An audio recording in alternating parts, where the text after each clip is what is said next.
sudden, whack! Cups off the counter. Cats are a-holes. What is going on, YouTube? Big Red here. Welcome back to your most favorite day of the week. That is right, it is time for your Wacky Weekend update.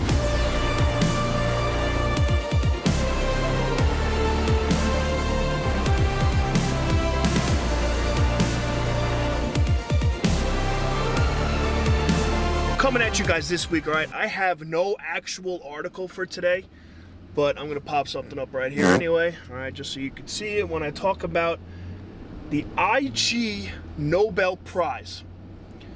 The IG Nobel Prize was announced this weekend. No, that is not an Instagram Nobel Prize, okay? This is something else. It's more like the quirky science awards for people that think of very weird stuff and do a hypothesis and prove it, and people think it's groundbreaking, so they get a Nobel Prize for it. So that is exactly what this is. I'm gonna go through some of my favorite ones right now, and man, some of these are a little crazy. Now, if you are like me and wondering what the heck an IG Nobel Prize is, because one, I'd never heard about this before. I think I heard it on the radio today for the first time.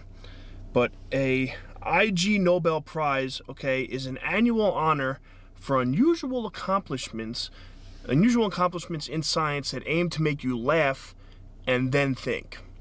So now the guy who runs this, I can't remember his name, but whatever it is, you know, his whole goal with this is for that it to be something so unusual that kind of makes you laugh about it at first, and then when it comes down to it, really makes you think about what is actually going on here. And I think with a couple of the examples I'm going to show to you guys, pretty much hits the nail on the head on that one. Now, my first example is this, all right?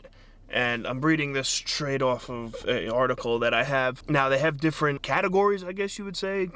Medicine, chemistry, kinetic physiology, I don't know, all this science stuff that I have no idea what any of it means, but all I know is it's on here, and I'm gonna read it to you. First weirdest one I heard that I saw on here, all right, says, prize for medicine went to a Germany-based, oh boy, Olke Chem Bullet and his group of researchers for finding that sex with an orgasm can help decongest your nose. So essentially what this guy is saying is that if you have sex and have an orgasm from it, that you should not have a runny nose. I mean, sounds pretty good. I mean, I wonder, probably might need to look into this one to see how it all worked out, and if, you know, these trials that they ran, how legit they actually were, because who knows? Could it just be one guy that, you know, went and girl, whoever, doing what? Went and was like, oh, look at that. I just had an orgasm and I don't have a clogged nose anymore. I don't know, okay? But I have no other information other than that. So, and it won this Nobel Prize thing, which to me means it has to be true. It can't not be true, right? That's what I'm getting out of this. So the IG Nobel Prize for Medicine went to a guy that said having an orgasm will decongest your nose.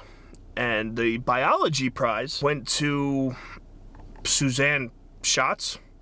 It's got a letter with some funky things on it. Don't know what that is. Studied the various feline gestures and languages that look into cat-to-human communication. Something like this is more along the lines of what I could get behind. Yes, having sex and orgasming to decongest your nose is pretty cool, but everybody knows that cats are absolute a-holes. If you've ever had a cat, if you don't have a cat, you see it on the internet, cats are evil. They're the worst. I don't mind them, I really don't. But you see all these videos all the time of these cats going and doing stuff, and it'll literally be like on the kitchen counter. Human will put like a cup of water down, and the cat will walk by, look at it, what's going on here, blah, blah, blah. Then all of a sudden, whack! Cups off the counter. Cats are a-holes. All right, so I really want to look into this one. I'm gonna have to, and see what this lady found on the cat to human language barrier, whatever the thing actually was. I can't even remember what I just read. So that's pretty cool. I don't know how one bit someone would actually figure these out, but I guess, like I said before, it won this IG Nobel Prize, so it has to be legit, right? Remember just a few minutes ago how I said some of these were probably the most outlandish things you'll ever hear? Well, here's the next one. The next one is the Ecology Prize. Okay, and it was awarded to a team of Spanish and Iranian researchers who used genetic analysis to identify the different species of bacteria that reside in wads of discarded chewing gum stuck on pavements in various countries. What? Like, what on earth does this actually mean? Because to me, I have no clue what this could be, and like, what are you trying to accomplish from this is my thing. So you're looking at different species of bacteria that is in certain wads of gum that have been thrown on the ground, stepped on for God knows how long, and now you're coming through and looking at what kind of species of bacteria on them. I'm going to have one comment on this and one comment only.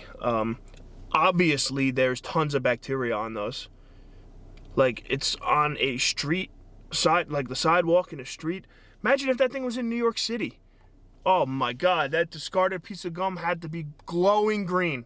Glowing green if they took something off of the streets in New York and decided to analyze it like that. There's no way that it did not have the highest levels of everything on it. And, disgusting. I guess the only cool thing here is that they probably got to go to all these different countries to really see, and I'm assuming that they would do the research themselves or have teams that do the research. So like if they go and like scrape off a piece of gum off the floor and, you know, have to take it back to, I think, what was the guys from Spain and Iran, take it back to their country and do all the tests on it. I don't know. I don't understand. One, I don't understand the reasoning for this. Like, discarded chewing gum, why would you want to see what kind of bacteria is in discarded chewing gum? I would be more curious to see what's in actual chewing gum that you put in your mouth and chew on before you spit it on the floor. After you spit it on the floor, nobody's using it again. What difference does it make what is on it? This one is up there, part of my favorites here. This is my top 3 right now in reverse order. So this is my number 3 overall from what I saw. And it says, the winner in chemistry category studied the air inside movie theaters. Now, they were studying the air inside movie theaters to see whether the odors produced by the audience change or can reliably indicate the content depicted in the film. Real talk for a second here, all right? I don't know about you, but anytime I'm in a movie theater, I am ripping ass all the time. There's no way around it. I am letting them fly all the time. Doesn't matter what the movie is. It could be Cinderella or it could be Fast and Furious 9. I am stinking the joint up 100%. I don't understand how, I guess maybe they think like the human body puts off a certain like pheromone odor type deal, and that's how, you know, depends on whatever like you're watching at the time. So like if it's an action movie and you start sweating a little bit and, you know, you're getting excited like that, you produce a certain odor. Or if you're scared and produce a certain odor when you crap your pants, I don't know. This one's interesting to me, it really is. I am very, very interested in looking deeper into this one. I didn't really look deep into most of these, but I'm gonna check this one out, I think.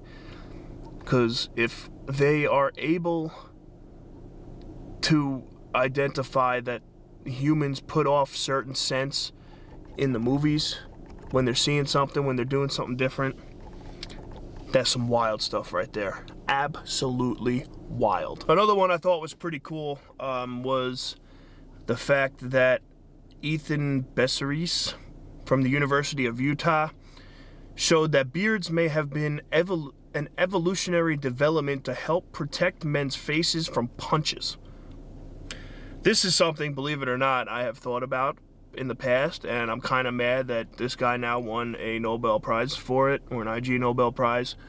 when it was clearly something that I had in my brain and I could have figured out. And it came to light in me because I was thinking that why boxers wouldn't want to have a big beard. You know, because if a boxer has a big beard, right, it makes his chin look much bigger. So I'm thinking that it would throw off the opponent and make the opponent think that his chin was bigger or in a different spot than it actually was, therefore causing him to throw less powerful punches because his aiming point for the punch would be off.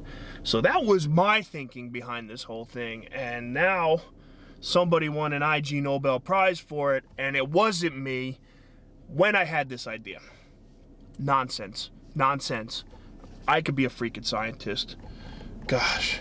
Give me a lab. Give me a lab and watch what I can't do. So evolutionary beards was number 2 on my list. Number 1 on my list, all right, is probably one of the crazier things I've ever heard. This person talked about how we transport rhinos. Now, think about it like this. He talked about how it's, read it right here.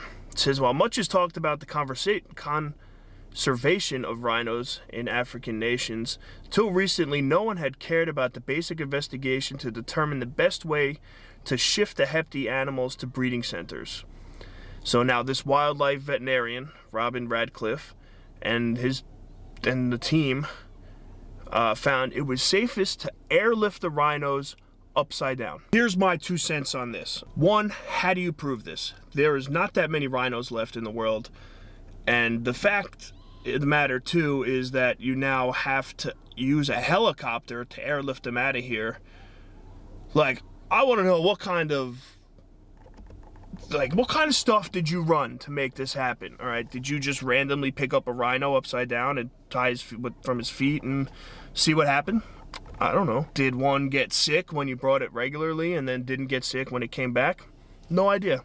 Regardless of the matter, rhinos, I believe, are on path to be extinct, and the fact that they are trying to figure out safe ways to move them to breeding centers and stuff so that way they can hopefully replenish the population is pretty cool. And the fact that they did it in a way that they can find the safest way to do it is even cooler.